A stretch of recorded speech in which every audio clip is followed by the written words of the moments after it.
Assalamualaikum warahmatullahi wabarakatuh guys. Jumpa lagi di Thomas Sulistiono Channel. Kali ini saya beserta istri mau lihat breedingnya Om Taufik, Senapati 96 beta.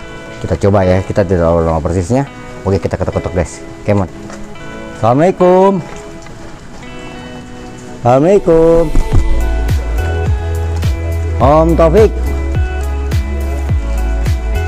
Aduh, udah lama kita nggak jumpa nih. Assalamualaikum Om. Waalaikumsalam. Waduh, sehat selalu Om ya. Alhamdulillah. Oke, gimana? Lama ini. Iya. Oke guys, Om saya, kita udah lama nggak jumpa. Udah berapa tahun Om ya? Udah lama juga, lumayan. 4-5 tahun kita nggak ketemu. Kali ini beliau main cupang guys. Nanti kita review guys ya, seperti apa keseruannya. Ikuti kita guys. Cekidot. Oke. Kayak mana Om? Ada di dalam? Ada. Assalamualaikum. Ada orang nggak nih? Assalamualaikum. Waalaikumsalam. Sehat selalu Kak. Alhamdulillah. Udah lama kita nggak jumpa ya. Iya. Ada 4-5 tahun ya. Iya, kurang lebih seperti itu. Iya, kayaknya Om Taufik sekarang main ikan cupang nih kayak mah. Betul. Saya mau review gimana nih? Boleh. Silakan. Oke aja ya. Sip. Oke, lanjut. Kali ini saya akan bincang-bincang dengan Om Taufik yang main di budidaya ikan cupang hampir setahun ini, tapi beliau sudah banyak menghasilkan ikan-ikan yang menurut saya cukup baik. Yang IG-nya Senapati Beta 96. Senapati Beta 96. Jangan lupa follow Instagram Om Taufik ya, Senapati Beta 96. Oke guys, bisa lihat top grade-nya. Oke, kita langsung ke Om Taufik. Om, saya mau tanya nih, selaku pemula, baik itu hobi, baik itu breeder atau reseller, sekarang yang saya mau tanyakan, bagaimana sih Om cara budidaya ikan cupang? Cara memilih indukan yang baik seperti apa? Jika jenis indukan A dengan indukan B cocoknya dengan apa? Nah, Om bisa ceritakan nggak lebih detailnya, lalu pakannya yang baik seperti apa dan bagaimana, dan vitaminnya, lalu fungsi dalam ketapang, dan manfaat air yang bagus seperti apa, dimulai pengolahannya bagaimana supaya ikan itu menghasilkan anakan yang lebih bagus atau katakanlah yang top grade dan indukan yang bagus. Bisa jelaskan Om secara detail Om Taufik? Baik. Akan saya jelaskan secara singkat dan jelas saja. Jadi kita mulai dari pertama, untuk kategori bagi pemula atau kita yang baru mengenal ikan cupang atau baru mau berbisnis ikan cupang atau baru mau nge-breed atau memperternakan ikan cupang. Seperti saya nih Om ya. Ya, yang buta sama sekali nih ya. Om bisa ceritakan. Kasih gambaran secara umum saja. Ini versi Senapati Beta 96 ya. Senapati 96. Kan masing-masing breeding beda-beda Om ya. Ini versi Senapati Beta 96. Yang saya tahu ilmunya seperti apa ya saya sampaikan. Oke Om, ceritain Om, proses seperti apa? Kategori ikan cupang dulu. Jenis cupang hias saat ini ada beberapa jenis, diantaranya plakat, giant, half moon roasttail, crown tail, dan mungkin masih ada beberapa lagi. Nah, yaitu yang saya tahu. Tapi saat ini yang saya jalani atau saya gandrungi saat ini adalah jenis plakat. Jenis plakat Om ya? Jenis plakat. Jadi, berarti indukan plakat dengan indukan plakat juga Om ya? betul. Itu cara memilih indukannya bagaimana tuh Om? Dilihat dari apanya Om? Fisik? Kategori pemilih indukan, usia? Ada beberapa kriteria sebagai pemula untuk memilih indukan itu ada standarnya. Jadi standarnya secara umum menurut versi saya itu paling tidak dari laki-lakian ya. Itu di usia minimal sudah 4,5 bulan. 4,5 bulan menurut Senapati Beta 96 ya. Cukup atau siap sudah breed. Siap breed, kategori sudah dewasa, siap matang ya. Siap. Untuk female-nya Om? Nah, untuk female-nya itu minimal memang tidak ada acuan khusus. Kalau buat saya, ini versi saya ya, saya. Kalau memang di usia 3 bulan, sesnya sudah masuk, telurnya sudah cukup, bisa saja untuk di-breed, tapi lebih baik dan alangkah baiknya minimal juga 4,5 bulan atau bahkan 5 bulan itu lebih bagus. Siap untuk di-breed ya? Siap untuk di-breed. Itu untuk jenis apa aja tuh Om ya? Apa aja sih? Entah Blue Rim, entah Black Samurai, atau Neo Galaxy dan sebagainya Om ya? Betul. Di usia 4,5 bulan versi Senapati Beta 96 ya Om? Oke guys, seperti tadi yang disampaikan di Senapati Beta 96. Oke, kita lanjutkan bincang-bincang dengan beliau. Lalu mengenai tadi kan mengenai pemilihan daripada indukan Om ya. Sekarang mengenai apa yang kita harus persiapkan ketika kita mau ngebreed, selain daripada yang sudah tadi dijelaskan indukan, dari segi airnya itu bagaimana dan ukuran baknya berapa kira-kira minimal, lalu proses seperti apa, bisa dijelaskan Om? Baik, untuk versi saya, jadi untuk bagi para pemula yang punya niat untuk membreeding ikan, itu memang ada beberapa langkah, ada beberapa tahapan untuk bisa mengebreed ikan dengan baik. Dalam situasi sekarang ini, dalam masa pancaroba, itu ada beberapa hal yang perlu diperhatikan. Namun yang paling terpenting, langkah pertama adalah pemilihan indukan. Tadi sudah saya jelaskan, indukan yang cukup umurnya, terus dari male dan female-nya sudah dilihat segi formnya, warnanya. Nah, kalau memang itu sudah cukup umur, warnanya masuk dan mau di-breed, silakan di-breed. Berarti udah siap kawin nih katakanlah ya? Kawin. Saya biasanya, bagi saya untuk ngebreed itu ada persiapan, namanya persiapan indukan. Persiapan indukan ya? Paling tidak seminggu sebelum saya breed, indukan male dan female saya persiapkan. Nah, Baik. untuk indukan male dan female cari yang sehat, yang fisiknya fresh ya? ikan yang sehat. Yang kedua, lalu male-nya itu memang benar-benar kita akan ini akan mendapatkan hasil yang kita mau, pilih yang terbaik. Oke Om. Lalu untuk female biasanya akan saya taruh di botol. Untuk persiapan khusus untuk female, biasanya versi saya itu saya pisahkan selama seminggu sebelum masuk ke tempat pembreedingan. Bak ya Tom ya? Wadah pembreedingan. Wadah pembreedingan. Itu saya pisahkan ke dalam botol. Untuk female-nya Om ya? Ya, untuk female-nya. Oh, itu saya beri makan, kalau bisa itu kasihkan dengan encu yang bagol. Encu bagol tuh pengertian encu yang udah siap jadi nyamuk tuh Om ya? Oh, encu yang tua, iya. itu sangat bagus untuk female ya? telur. Untuk perkembangan telur. Untuk mematangkan telur. Biasanya seminggu itu di full makannya itu. Oke. Agar kita mendapat hasil yang maksimal. Ini menurut Senapati Beta 96 ya? Oke, lanjut Om. Setelah masuk masa eksekusi, artinya hari H-nya, itu biasanya kita menyiapkan wadah yang tidak perlu terlalu besar ya? terlalu besar. Kira-kira berapa in tuh? 8 in, 10 in, 12 in Om? Bisa kalau ada ya baskom saja. Baskom ya, ukuran bisa gitu ya? Cat, bisa Wadah cat ya? kilo ya. 5 kilo ya? Bisa apa saja sebenarnya bisa. Bisa. Untuk ketinggian airnya Om, dari permukaan itu kira-kira sampai berapa senti Om? Air saat breeding itu jangan terlalu tinggi juga, maksimal adalah 10 cm kalau 10 bisa. cm ya? Dari dasar. Karena tujuannya apa? Saat nanti sudah terjadi bertelur, lalu Jadi burayak ya? burayaknya tidak terlalu jauh untuk berenang. Oh gitu. Jadi untuk mengambil oksigen juga tidak akan kesulitan Om ya? Oke. Karena masih bayi ya? Salah satu tujuannya itu. Masih baby ya Om ya? Betul. Oke. Oke Om, lanjut Om. Yang pertama kita masukkan setelah wadah kita siapkan. Nah, di dalam wadah itu airnya sudah dipersiapkan juga, air endapan. Tingginya paling tidak maksimal 10 cm.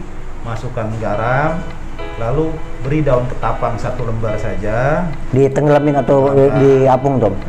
Ditenggelamkan ya? Tenggelam sendiri. Taruh 1 lembar, lalu biasanya saya membuat wadah untuk membuat buihnya jantan. Buah jantan. Nah, itu dengan menggunakan plastik. Potongan plastik. Ditaruh di atas gitu Om ya? Dengan wadah plastik itu atau dengan styrofoam bisa. Nah, yang penting mengambang untuk menaruh buihnya sang jantan. Oke guys, nanti kita praktekkan bagaimana yang barusan disampaikan oleh Om Taufik mengenai cara breeding. Kali ini kita baru secara teori dulu. Di video berikutnya nanti kita akan memberikan tutorial secara langsung cara membreed berbagai jenis ikan, baik itu blue rim, galaxy koi dan sebagainya. Oke, dilanjut Om. Lalu setelah wadah siap, air siap, kita masukkan male jantannya terlebih dahulu Ke dalam bak tersebut. ke dalam wadah. Jangan dicampur dulu saya, Dicampur. dengan Ini female. versi saya ya. Versi Mas Senapati Beda Beta bisa. 96 ya. Ada yang dengan versi penjodohan dulu. Nah, kalau saya biasanya langsung, karena Langsung tuh bagaimana? Female sama male jadi satu langsung begitu. langsung. Jadi saya taruh male-nya dulu. Male-nya saya taruh, mungkin selisih 10 sampai 15 menit, female-nya saya cemplungin langsung. Oh, jadi ada jeda 15 menit. Ya, kurang lebih. Male-nya dulu ditaruh di bak atau laki-lakinya. Betul. Selang 15 menit baru female-nya atau perempuannya langsung Om ya, tanpa ada penjodohan ya. Nah. Tanpa ada penjodohan. Oke, ini versi Senapati Beta 96 ya, Mbak ya. Oke, guys. Saya melakukan hal seperti itu dan sampai sekarang saya lakukan. Sampai menghasilkan grade-grade seperti ini ya. Oke. Oke, lanjut Om. Ya, itu Memakan waktu berapa lama tuh Om? biasanya Penjodoh minimal 2 kali 24 jam. 2 kali 24 jam Sudah terjadi pembuahan. pembuahan. Jadi pembuahan sudah ada telurnya. Maaf Om, Sudah siap. itu baiknya kalau proses pencampuran antara male dan female itu di siang hari, sore atau malam hari baiknya tuh. Itu Misalnya kita mulai dari jam 7 pagi atau sore atau malam Om, bisa jelaskan? jadi kalau versi saya biasanya saya mulai breed itu pagi. Pagi. Pagi. Kisaran jam berapa tuh Om? Jam 7 sampai jam 9. Jam 7, jam 9 ya. Oke, dilanjut Om. Atau sore hari antara jam 4 sampai jam 5. Itu biasanya saya lakukan antara pagi dan sore. Menaruh male dan female-nya Om ya. Oke Om, dilanjut Om. Nah, setelah terjadi pembuahan kurang lebih 1 kali 24 jam, baru kita tengok kembali kalau sudah ada telur, segera angkat female-nya. 1 kali 24 jam. 2 kali 24 2 kali 24 jam. Jadi kalau kita mulai jam 7 pagi, berarti keesokan harinya atau lusanya Om ya? Lusanya. Lusanya baru kita buka tuh Om. Ya. Oh, maksudnya ditutup juga juga. Ditutup biar tidak terganggu. Pak. Tidak terganggu proses penjodohannya itu ya, apa perkawinannya itu. Nah, setelah 2 kali 24 jam berarti lusanya Om ya. Betul. Dibuka, itu apa yang menjadi ciri-cirinya kalau itu sudah bertelur atau sudah terjadi pembenihan Om? Biasanya kalau sudah terjadi pembuahan, bagi pemula biasanya kan tidak tahu antara buih dan telur, tidak bisa memisahkan. Betul sekali Om, termasuk saya nih Om ya. Betul. Ya. Jadi biasanya pertama ditandai, lihat dulu female-nya, perempuannya. Biasanya perempuan sudah menjauh dari busa, karena saat dia sudah bertelur, dia akan busa itu akan dijaga oleh sang jantan. Oh, dijagain tuh ya, Dijagain. telur-telur di atas busa-busa tersebut ya. Jadi betina ini tidak bisa mendekat, Oh, kalau mendekat, dihajar dengan jantannya. oh Usir begitu. terusnya.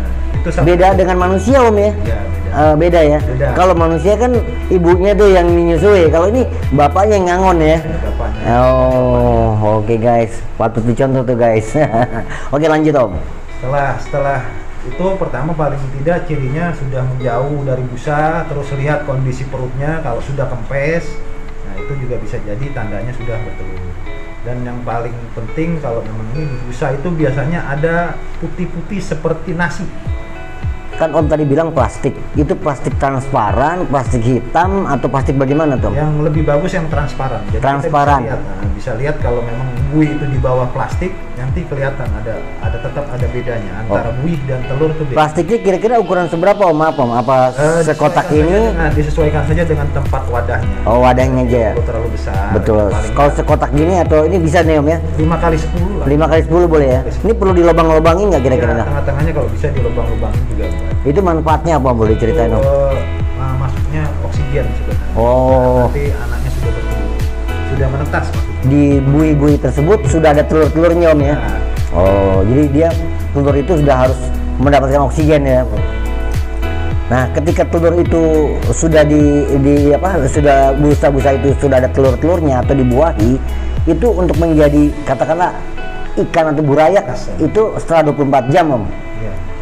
Jadi setelah kita lihat 2 kali 24 jam sudah ada telur, kita angkat female-nya dulu.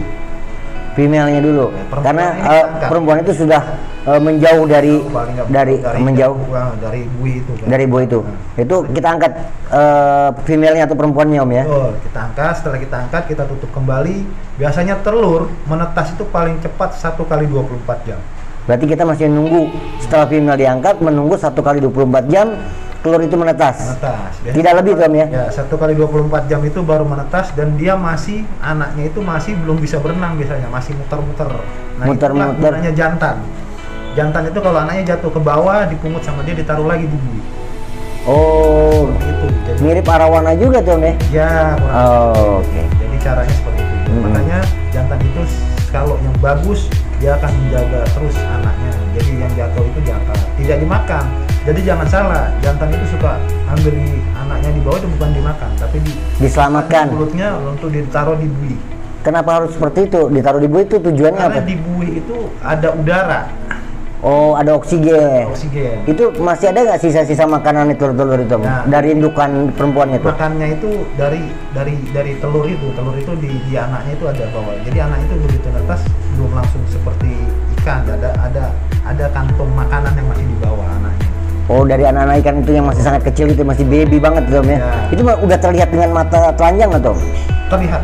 Sudah terlihat ya? Besarnya ada segede encuk nggak kira-kira? Apa lebih kecil lagi Om? Lebih kecil lagi. Lebih kecil dari cu ya? Ya, kalau yang sudah tahu telur kutu ya seperti telur kutu lah misalnya.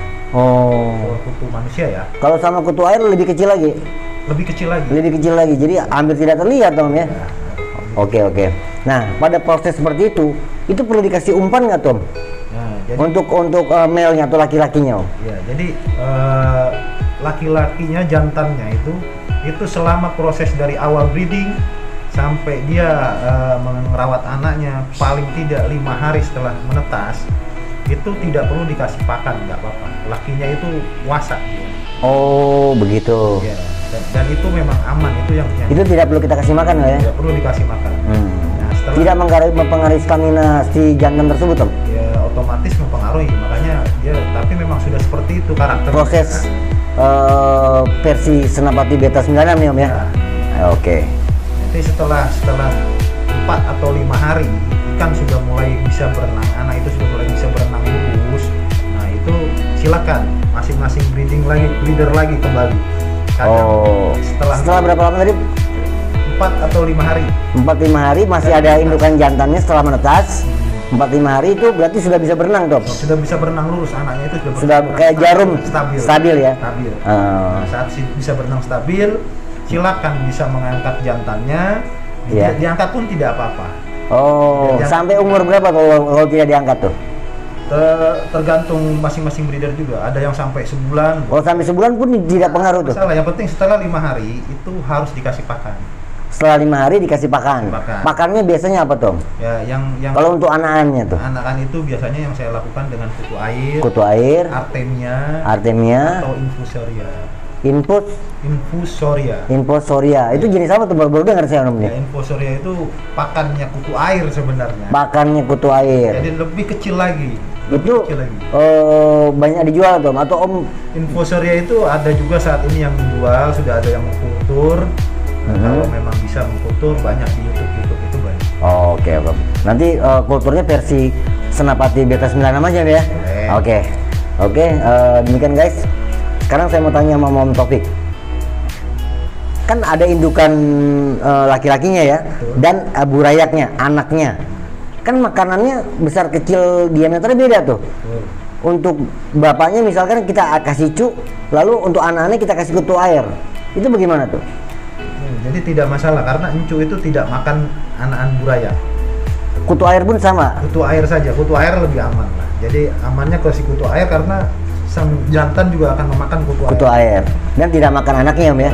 Dan burayak tersebut akan makan kutu air juga ya? Ya, nanti kutu air itu masih apa ya? Lebih besar dari bukaan mulutnya buraya. Berarti nggak bisa makan dong? Nanti pecah. Oh, Kutu pecah. air itu kan pecah, dia berkembang biaknya pecah. Saat Oh. pecah itulah buraya itu makan. Oh begitu ya. Wah, baru tahu nih, Om. Ilmu banget nih Om. Oke guys, jadi kita nambah ilmu dari Senapati Beta 96. Saya banyak belajar dari Om saya nih, Om Taufik. Oke, Om Taufik, selain daripada itu semua, itu dicampur kalau seperti Om bilang bisa sampai 1 bulan ya. Betul. Nah setelah 1 bulan berarti indukan jantannya diangkat Om. Diangkat bukan jantan. Diangkat bisa di breeding lagi nggak Tom? Nah, Itu diangkat, makan waktu berapa lama setelah itu? paling lama kalau saya sebulan kemudian baru bisa saya breed lagi. Setelah staminanya fit. Nanya betul. Oh begitu. Oke guys. Setelah kalau versi saya biasanya per 5 hari. Dia 5 hari atau paling lama 2 minggu sudah saya pindah ke wadah pembesaran.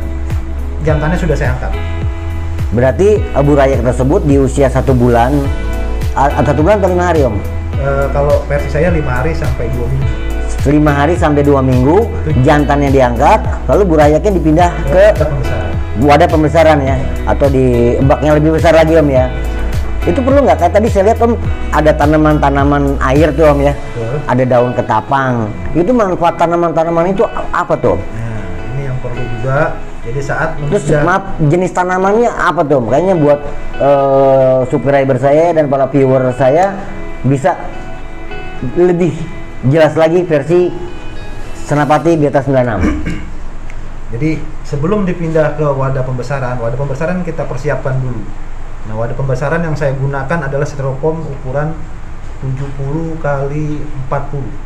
Selain styrofoam 70 kali 40. Misalkan saya punyanya bak nih, ukuran diameter ya bisa 18 in atau mungkin 20 in. Nggak ada masalah. Nggak ada masalah ya. Kembali lagi Atau ke bak air. ember. Nah, kembali lagi ke air. Ketinggian air. Airnya diperhatikan. Nah, itu bagusnya berapa ketinggian airnya Om? Paling maksimal 15.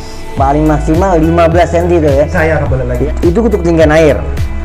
Itu airnya diendapkan berapa lama Tom? Atau air baru yang sudah diendapkan atau bagaimana Om? Ya, jadi air itu dipersiapkan dengan tergantung lagi nih bagi para rekan-rekan leader yang pemula.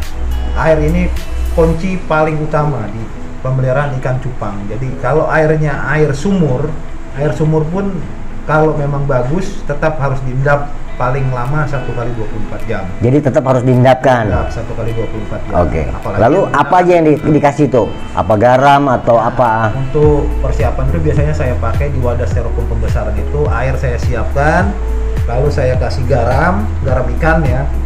Garam ikan ya. Lalu saya kasih ketapang secukupnya Daun ketapang maksudnya Om ya? ya, untuk biar agar pH-nya stabil. Oke. Lalu saya kasih daun pisang. Daun pisang. Dan daun pisang tidak perlu banyak-banyak, secukupnya saja. Daun pisangnya harus ada daun pisang batu atau pisang raja gitu nggak? Tidak, Daun pisang apapun boleh. pohon pisang yang kering soalnya. Daun pisang yang kering ya. Nah, bukan yang hijau ya. Yang hijau yang sudah mengering ya. Yang sudah kering, Oke. cuci bersih, ambil aja Itu sedikit. ngambang atau diendapkan Tom? Nanti ngendap sendiri. Ngendap sendiri. Ngendap sendiri. Oh. Makanya saat baru membuat itu persiapan pembesaran, saya ditaruh bahan-bahan tersebut, dia akan ngendap 1 kali urut pasti ngendap. Oh ngendap itu ikan belum diturunin ya Om? Belum ya? Jadi persiapan Persiapan? satu lah kita. Oke, H+1. Lalu untuk saya lihat Om ada tanaman-tanaman air yang ngambang di atas seperti apa, tanaman apa tuh namanya Om? Apu-apu. Apu-apu, atau ada juga saya pernah lihat eceng gondok. Iya. Nah itu manfaatnya apa, lalu lebih bagus pohon apa Tom? Bisa diceritakan? Jadi, gunanya tanaman air sebenarnya semuanya sama, fungsinya sama. Jadi di Untuk air apa itu tuh? Untuk menambah oksigen Menambah oksigen di air. di air. Nah, Jadi membantu fungsinya cuma itu. membantu ikan-ikan juga ya Om, ya. Betul. Jadi membantu ikan-ikan saat Pembesaran. betul. Jadi pemberian daun-daun yang di atas itu juga tidak wajib. Itu Mhm. biasanya dipakai setelah ikan umur 1 bulan baru kita kasih, itu nggak apa-apa. Oke. Kalau untuk wadahnya kan udah ketahuan baskom ya. Itu baiknya di dalam atau di luar, atau mungkin kalau siang kita pindahkan kan berat Om. Nah itu baiknya bagaimana Om? Apa kena sinar matahari langsung atau misalkan di dalam, baiknya seperti apa Om? Kalau berbicara baiknya kembali lagi ke masing-masing Breeder ya? leader. Ya. Ah. Nah, kita juga tidak tahu tempat dan fasilitas yang dipunyai mereka. Kalau tidak ada lahan di luar, ya di dalam juga tidak ada masalah. Tidak mempengaruhi ikan itu Tidak kira-kira? mempengaruhi. Terlalu Jadi- signifikan tidak lah. Untuk pembesarannya ya? Ya, tidak terlalu. Dari usia 1 bulan kan berarti sudah dipindahkan. Betul. Walaupun di dalam pun mereka akan berkembang dewasa lebih Bisa. bagus ya, tanpa walaupun tidak kena sinar matahari langsung ya. Oh. Nah misalkan yang di luar nih pasti kehujanan kan Om ya. Nah itu berpengaruh nggak tuh? Atau kita tutup supaya nggak kehujanan? Ada yang menggunakan tutup dan ada yang tidak. Pengaruhnya juga sebenarnya tidak terlalu signifikan karena air itu kan nanti tinggal pengaruh airnya seperti apa. Saat air sudah membuat ikan tidak nyaman, air harus diganti. Itu kuncinya. Oh, jadi walaupun di proses pembesaran ikan sebanyak itu, katakanlah setiap kali pembesaran setiap kali bertelur lalu menjadi burayak, itu biasanya berapa ekor, Tom? Yang versi Senapati Beta 96. Ada 500 ekor, 200 atau 1000? Kalau selama ini yang saya breed itu saya baru sampai hasil di Kisaran 100 sampai 200-an ekor. itu di antara 100-200 ekor yang katakan top grade itu ketemunya berapa ekor, Tom? Jadi top grade itu kembali lagi berbicara masalah top grade, Pemisahan ya. grade B ya. Istilahnya apa tuh ya? Kalau dipilih-pilih istilahnya apa tuh? Iya, jadi Sortir. Sortir. Nah, di sortirnya itu dari segi apanya itu? Kalau mulai penyortiran tuh, kan tadi di usia 1 bulan, untuk melakukan proses penyortiran itu 1 bulan sampai berapa bulan tuh? sortir itu biasanya dilakukan saat ikan sudah bermutasi. Bermutasi itu bisa sebulan, 2 bulan, 3 bulan. Kembali lagi kalau versi saya kebetulan di ikan-ikan saya itu di 2 bulan sudah mulai mutasi. Sudah mulai mutasi. Jadi saya bisa sortir yang kelihatan sudah bermutasi lebih awal, berarti kemungkinan besar dia masuk.